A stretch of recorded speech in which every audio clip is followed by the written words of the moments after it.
Assalamualaikum warahmatullahi wabarakatuh. Selamat pagi, apa kabar kalian hari ini? Semoga kalian dalam keadaan baik, sehat, dan tetap semangat dalam belajar ya. Perkenalkan, nama saya Dia Fitri Nuraini. Saya mahasiswa PLP dari Universitas Singapura Bangsa Karawang. Hari ini saya akan membahas tentang cerita fantasi. Berikut ini adalah kompetisi dasar dari cerita fantasi. Lalu, cerita fantasi itu apa sih?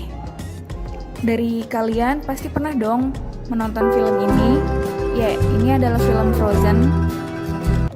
Berikut ini adalah film Harry Potter.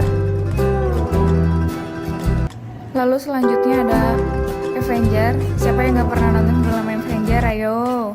Yang terakhir ini adalah Aladdin. Dan ada karya dari Indonesia, yaitu dari Ugi Agustono. Lalu ada dari Joko Lelono. Lalu, apa itu cerita fantasi? Cerita fantasi adalah cerita fiksi yang bergenre fantasi. Lalu ada unsur-unsur cerita fantasi, yang pertama alur, kedua penokohan, ketiga latar, keempat tema, yang terakhir itu amanat. Di sini juga ada ciri-ciri fantasi ya.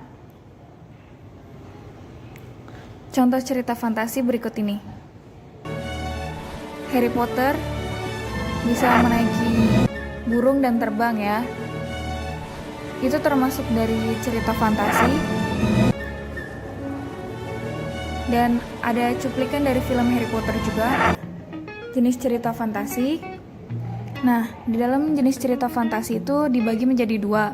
Jenis cerita fantasi menurut kesesuaiannya itu ada cerita fantasi total dan irisan. Lalu yang kedua itu ada cerita fantasi sezaman dan lintasan waktu. Itu berdasarkan latar cerita fantasi. Jenis cerita fantasi total itu berisi ide pencitraan pengarang terhadap sesuatu. Pada cerita jenis ini, semua yang terdapat pada cerita tidak akan pernah ditemui di dalam dunia nyata. Misalnya nama orang, nama objek, nama kota berasal dari buah pikiran imajinatif pengarang semua ya.